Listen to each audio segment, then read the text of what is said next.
easy thing to do. And a lot of the controversy around the use of bundles is all of us as practicing clinicians like to think that we know best for our patients. We want the autonomy to make our own decisions for our own patients. I am a believer that that's good, but it's very helpful for us to be reminded about the best practice guidelines and the best thing to do for patients. And I think sometimes it's also challenging to understand the difference between good studies and poor studies. Even though, and I think you all know this, just being published in JAMA or Lancet or the New England Journal of Medicine doesn't guarantee that it's a well done, good study.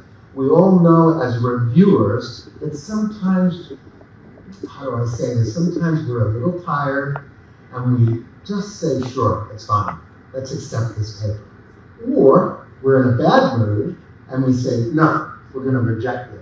So it doesn't, just because where it's published, doesn't guarantee that it's a good study. And it's important for us as clinicians, as students, to learn how to critically appraise the literature so we can make our own decision about the quality of study. And finally, lack of resources. It's limited. Our ability to do the right thing sometimes at the bedside is limited by the resources we can apply. So there were 3 phases to the Surviving Sepsis Campaign. The first, as I mentioned already, was the Barcelona Declaration, and we promised or committed to reducing mortality by 25% in 5 years. It took us 7.5 years, but we were able to demonstrate a 27% reduction, relative risk reduction in mortality over 7.5 years. At that time, we calculated that if we could reduce mortality from 35% to 26%, it would be 72,000 patients' lives saved in the United States and over 500,000 saved worldwide. And I think we have accomplished that, and hopefully I'll convince you by showing you some published data in a moment. The second phase was to publish evidence-based guidelines. And this is, I already mentioned to you, and I especially mentioned it during my talk yesterday on when I went over the most recent set of guidelines. There are 5 iterations of the Surviving Sepsis Campaign guidelines. We based them on the grade methodology, which is out of the grade system, is out of the master's, and we have methodologists who help do meta-analyses on the literature that's been published in the 4 years between each iteration of the guidelines. This is a small list of, there are 35 international critical care and infectious disease societies that support the Surviving Sepsis Campaign guidelines. The third phase, as I mentioned already, was a partnership. And I think this is the most important phase, because all of us know that we all have guidelines that sit on our desks and we do nothing with them. And so the challenge has always been, how do we go from a guideline to changing clinical practice? And that's exactly what phase 3 was. In phase 3, it was all about implementation and education. The methodology in phase 3, which was a global multi-center 7-year trial with multiple hospital networks. I already told you it was over 200 hospitals on 3 continents, Europe, North America, and Latin America. And it basically, the primary outcome was not mortality. The primary outcome was changing clinical practice. And we think we've accomplished that by measuring compliance with the sepsis bundles, and I'll show you that in a moment. The further methodology, which was a multifaceted intervention, was multiple national launch meetings where we identified local champions. And I think many of you probably know this already. We introduced the sepsis bundles.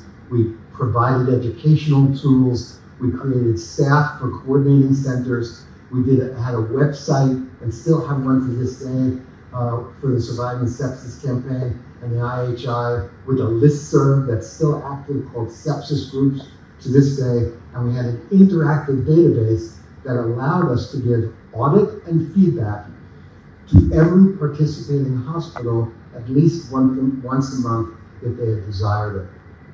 As I mentioned already, it was a network of hospitals on 3 continents with a minimum data set, and the reports, as I mentioned already, was monthly or quarterly. I already mentioned what the history of the bundles are and working with the Institute for Healthcare Improvement. And these are the bundles, and many of you know the bundles already. The first set of bundles were 6 and 24 hours. The 6 and 24-hour bundles was the resuscitation bundle and the management bundle, which was meant to do at 24 hours. At that time, we included Zygris or drotrotrogen alpha, which later was taken off the market, so it was removed from the bundle, and corticosteroids, which also was dropped from the bundle over time. In 2015, based on our published data, we did a bundle revision, and we changed the 6 and 24 hours to 3 and 6 hours, and simplified the bundles. And so the 3-hour bundle is measuring lactate, obtaining blood cultures prior to administering antibiotics, giving broad-spectrum antibiotics, and giving 30 cc's per kilogram if a patient is hypotensive or their lactate is greater than 4, representing global hypoperfusion. The 6-hour bundle is applying vasopressors if you need it, and giving, in the event of persistent hypotension after initial fluid administration, and if the lactate is greater than 4, to reassess the volume status and tissue perfusion by using dynamic measures, and finally to remeasure the lactate. So these are the data I'm going to show you over the next several slides that I think pretty convincingly demonstrate, although they're all prospective cohort trials, which is one of the criticisms of the campaign, we've never until recently embarked on a good, thorough, robust, randomized controlled trial, because very quickly on a global level, the sepsis bundles became so adopted, it was very difficult to do a randomized controlled trial with a placebo group, because so many hospitals over the last 10 years have developed sepsis committees that it was hard to find a hospital that didn't have some form of the bundles in operation. So this is what we published in both critical care medicine and intensive care medicine, as I alluded to earlier, co-published, and this was the results of 7.5 years of the campaign. It involved 30,000 patients, and basically we were able to demonstrate that participation, the duration, and the dose made a difference. What do I mean by that? I meant what you see here is the slide that showed the longer a hospital participated, and these go out to 3 or 4 years, these lines, the longer a hospital participated, the steeper their drop in mortality. And the second piece is that for every quarter that a hospital participated, the mortality reduced, statistically significant reduction by 1% per quarter.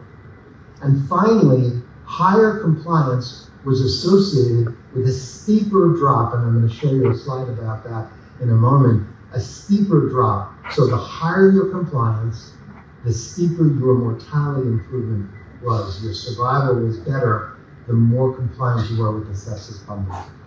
That led to, as I mentioned already, a mandated reporting using the 3, so these data with the 6, these data with the 6 and 24-hour bundles. I mentioned already that in 2015, we revised the bundles to be the 3 and 6-hour bundles, and New York State, which is one of the states in the United States, it's the second largest state compared to California, they mandated compliance of every hospital, over 300 hospitals in New York State, to report their compliance with the 3 and 6 hour bundles. And this is from the Annals of Internal Medicine. It was published, the Blue Journal, which is the American Journal of Respiratory and Critical Care Medicine. They published these data in 2015, I believe, 2018.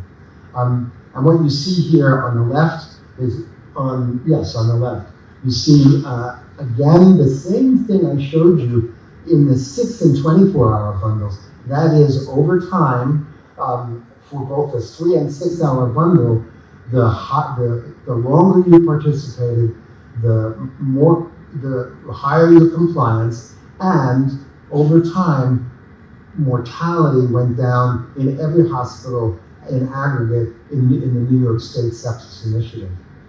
The time to treatment was also important. This was published in the New England Journal. Chris Seymour was the lead author on this, and what we were able to demonstrate, and you can see in the middle panel, that basically the longer it took in a linear fashion to complete the 3 hour bundle, starting at 1 hour, the higher your mortality rate. And the same thing is true for antibiotics that you see on the right, that the longer it took, and as you all know, these data have been reproduced many, many times, including by us in the Surviving Sepsis Campaign. That is, the longer it takes for every hour delay in the administration of intravenous antibiotics in a patient that you suspect with sepsis, your odds ratio of dying goes up by about 5 to 10%. And this was published in the New England Journal based on the New York State Initiative with Chris Seymour as the lead author. I want to show you this because this is the dose. This is from the New York State Initiative. And what this shows is the difference in mortality at each quartile, the first being the lowest compliance, the fourth being the highest compliance. And what you see is a statistically significant decrease for every quartile of improving compliance. This is very important because to me, this is pretty good supporting evidence that it's not just, it's good supporting evidence that although it's a prospective cohort, what you see here is even though overall the mortality rate goes down, the better your compliance at your hospital, the lower your mortality rate. So I feel that given that this is a prospective cohort, it's pretty compelling evidence that it's the compliance with the bundles that are making the difference rather than just simply being part of a sepsis initiative. And I think that's extremely important. There have been at least 2 meta-analyses that have been published in the literature. This one is from 2000, and it's Damiani, which was published in about 2008. There was a more recent one by the NIH clinical folks that was published in 2014. Both of the meta-analyses that demonstrated that that compliance, that the mortality rate was significantly improved through the use of the bundles. Again, I feel this is pretty compelling evidence. Again, it's all prospective cohorts, so it's a meta-analysis on prospective cohorts, which is a bit fraught, but nonetheless, these 2 meta-analyses that were published demonstrate a survival benefit to compliance with the Surviving Sepsis Campaign bundles. We also demonstrated from New York State the relationship between compliance, and this is in children. This is published in JAMA. We demonstrated that for children in whom the bundles were completed within 1 hour, and this is the basis for us getting funding for adults, that they had a statistically significant improvement in survival, again, a prospective cohort, but in those children who were compliant with the bundles within 1 hour, they had a statistically significant survival benefit. That's what led in 2018 to the publication of the Surviving Sepsis Campaign Hour 1 bundle. And this caused a huge uproar amongst the emergency physicians because their assumption was that CMS, the national mandating agency in the United States, was going to adopt the Hour 1 bundle. And their fear was they would be held accountable for 1 hour bundle instead of a 3-hour bundle. Fortunately, we got funded by the United States, the NIH, to do a comparative effectiveness analysis through a randomized controlled trial of testing a 3-hour versus 1-hour bundle, and I'll show you that in a moment. But this is the 1-hour bundle, and you can see here, this is the same thing as the 3-hour bundle. It's just combining it all into a single bundle and basically saying, start everything within an hour. And I think most of you know, and would want this if your loved one came into the emergency department, you wouldn't want us to go, I don't know, do I think this is sepsis? Do I think this shock is coming from sepsis? I think most of us, and I'm happy to have this debate when we have the question and answer, I think most of us, if our loved one or if we came in, we would want to be given these right away. We wouldn't want a long debate about, do I think this patient is septic? We would want to make sure that there was good antibiotic stewardship so that if it turns out that I wasn't septic, somebody would stop the antibiotics within 24 hours. That's, I think, a very, very important piece of this. So starting it within 1 hour, I think, is a reasonable goal, and that's what we're going to test over the next 5 years in the study. And this is the actual study. It was funded by the National Health Lung, Blood, and Institute, NHLBI, which is part of the NIH. It was started just recently in 15th of July, 2022. It's a 5-year study. The data will be available most likely at the end of 4 years. It's a cluster randomized controlled trial that involves 18 sites. It's testing the 1 hour versus the 3-hour sepsis bundle. It's comparing mortality, the need for mechanical ventilation, and hospital length of stay. And 9 sites will be randomized to the Hour 1 arm, and 9 sites will be randomized to the 3-hour arm. And basically it'll be a 1-year introductory period, followed by which there'll be baseline data collection, followed by a 30-month implementation period, and then another follow-up period of baseline data collection to demonstrate whether there was a difference in mortality, as I mentioned, mortality, need for mechanical ventilation, and hospital length of stay between the 2 groups. And so this will be interesting, but it will take 3 to 4 years to really answer this question, which I think is a good thing. So I want to end this with a couple of last words, and this is for a lot of my friends all around the world, but in particular here, who I agree. The problem with guidelines, the problem with bundles, is we know that one size doesn't fit all. I mean, there's no question about that. And what we all want is individualized therapy for sepsis. However, the question is that individualized therapy available right now? It would be very easy for me to put a slide up here and say, we need individualized therapy. I don't want to just do one size fits all. I want to have individualized therapy. Great, good, I can make a great slide out of it, but it's just not true. We don't have the skills. We don't have the precision to apply individual patients to bundles, to therapy. That's why I think, for now at least, until we come up with an ability to really measure individual responses through biomarkers or some other means, until we come up with that, I think we're stuck with a minimum amount to be done for patients with sepsis and septic shock. Measure lactate, measure blood cultures, give antibiotics, give fluids if you think they're needed, and finally, remeasure the lactate if you think it's elevated.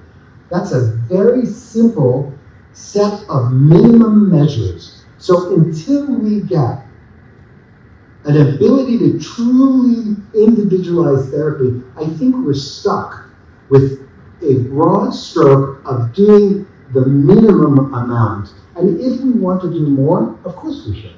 If we don't think our patient needs fluids, don't give fluids. But I think we should start with the idea that if a patient comes in, usually they're effectively hypovolemic, so let's give fluids. If you want to start with a liter, start with a liter. I think we should start with 2 liters. And the fact that we spend so much time arguing about 1 versus 2 liters is fascinating. 1 versus 2 liters. And we have enormous debates about 1 liter of fluids to begin with versus 2 liters of fluids. I think right now there are few, if any, trials demonstrating the success of personalized therapy. It's great, as I said already, to put a slide up to say that I only believe in personalized therapies. There are no data. There are simply no data. So that's great for me to put a slide up, but it doesn't exist. Of course, and one of the things we're doing in this randomized controlled trial